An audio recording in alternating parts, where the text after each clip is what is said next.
Hola, saludos a todos, bienvenidos a un nuevo episodio de los podcasts de Walepedia, la enciclopedia digital de Gualeguaychú.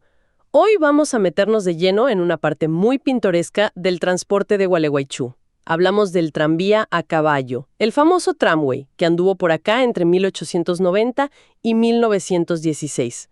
Nuestra guía es el cuaderno de Gualeguaychú número 90, de Nati Sarrot y Aurelio Gómez Hernández. Vamos a ver cómo surgió, cómo funcionó y qué historias nos dejó. ¿Te parece? Dale, es un tema fascinante. Y fíjate qué curioso, ¿eh? El tranvía arrancó casi al mismo tiempo que el ferrocarril. Ambos servicios se regularizaron en 1890. Marcaron una época. Ya había habido intentos antes, ¿sabías? Desde los años 70, 1870 más o menos, Kelsey y Compranía en 1875, otros en 1885, 1888, pero bueno, no prosperaron. ¿Y eso? ¿Por qué no se dieron antes? ¿Qué fue lo que trabó esos proyectos? Principalmente, las dificultades económicas. Pensá que Entre Ríos venía de varios conflictos civiles, la situación no era fácil. Faltaba estabilidad, capital. Claro, entiendo. Y bueno, finalmente la empresa Tramway Ciudad de Gualeguaychú, con Antonio Daneri a la cabeza, fue la que lo pudo concretar. Eso fue en marzo de 1890. El objetivo era muy claro, conectar dos puntos clave de la ciudad. La estación del ferrocarril y el puerto. Lógico. Una conexión fundamental para la época. ¿Y el recorrido? ¿Cómo era? Mira, era bien específico. Salía de la estación del ferrocarril, ¿no? Tomaba la calle que hoy es Maestra Piscini. De ahí Rocamora hasta 25 de Mayo. Seguía por 25 de Mayo hacia el este, y acá un detalle interesante. Entre las calles actuales Pellegrini y Perón había un tramito corto de doble vía. Ah, mirá vos. Doble vía. Sí, una cuadra nomás.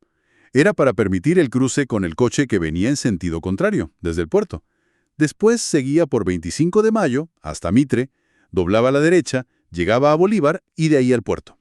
Más tarde, ese último tramo, el que llegaba al puerto, se empezó a hacer por la calle Alem, y la vuelta, bueno, era por el mismo camino. Tenía su reglamento, imagino.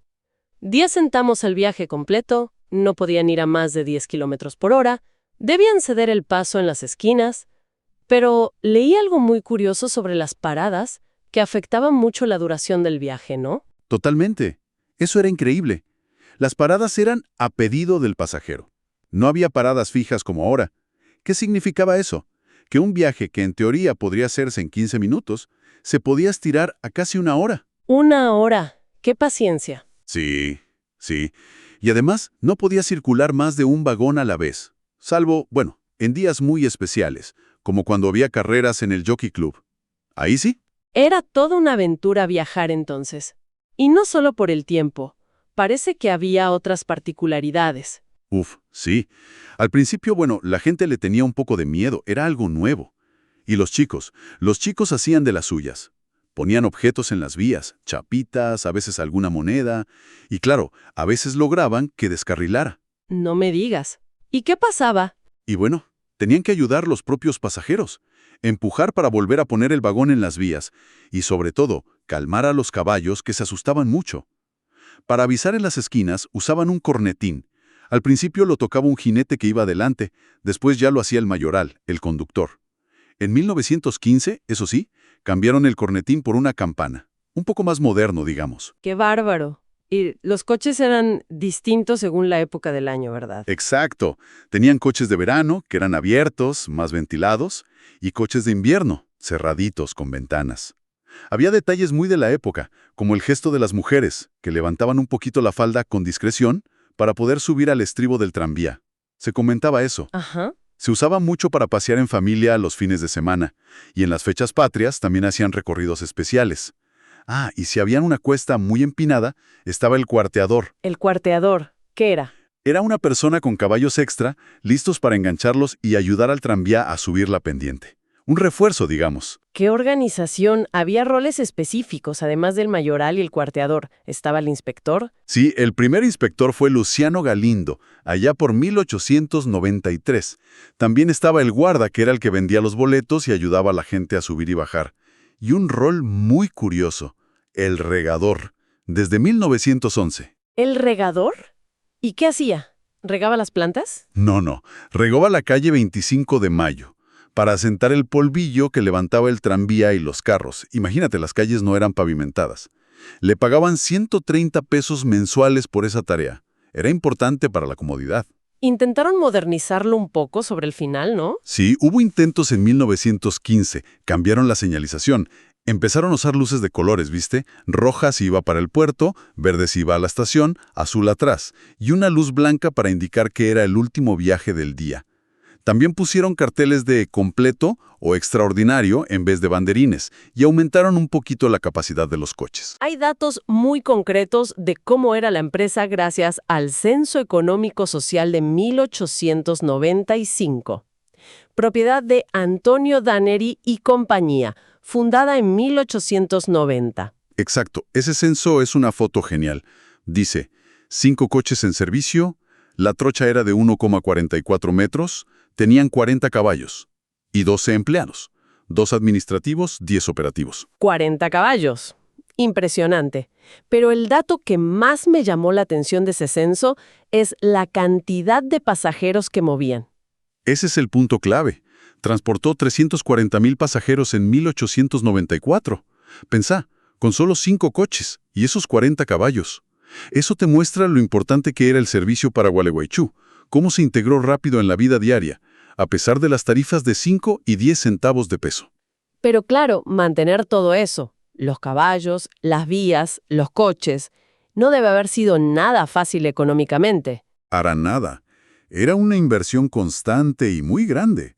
Había que mantener las vías en buen estado, el empedrado de las calles por donde pasaba, reparar los coches, los depósitos, y ni hablar del costo de mantener 40 caballos, comida, herrajes, cuidados veterinarios, era muchísimo. Encima, la empresa tuvo problemas, faltaban materiales, subían los costos, a veces escaseaba el forraje para los animales. Y el golpe final, bueno, vino con la Primera Guerra Mundial. Se complicó muchísimo importar repuestos y otros insumos esenciales. Ahí la explotación se volvió poco rentable, insostenible. Y así fue desapareciendo, de a poco, entre 1916 y 1917. Hay una frase muy fuerte de un artículo del diario El Argentino de julio de 1917, ¿no? Sí, tremenda. Decía algo así como, el tranvía se va, mejor dicho, se fue. Cortito y al pie. Un final un poco triste, la verdad. Y enseguida buscaron una alternativa. En agosto de 1917, Hipólito Gaubri ya estaba proponiendo un servicio de auto-ómnibus para cubrir esa ruta. Claro, la necesidad de conectar la estación y el puerto seguía ahí. Los elementos del tranvía, los rieles, los coches, se terminaron vendiendo. Quedó el recuerdo, la nostalgia, como esa réplica tan linda que hicieron los estudiantes para el desfile de carrozas en 1962. Un lindo homenaje, sin duda. Sí, totalmente. Y como reflexión final, quizás, podríamos pensar en eso, ¿no? Cómo este tranvía, que duró relativamente poco más de 25 años, y tuvo tantos desafíos, cómo marcó la dinámica de Gualeguaychú, conectó esos puntos vitales, la estación, el centro, el puerto, se metió en el día a día de la gente. Y la pregunta que queda, tal vez, es ¿qué queda hoy de esa conexión, de ese eje estación-puerto? Quizás no en las vías, pero sí en la memoria o en cómo está pensada la ciudad. Hasta aquí el episodio de hoy. Hasta nuestro próximo encuentro.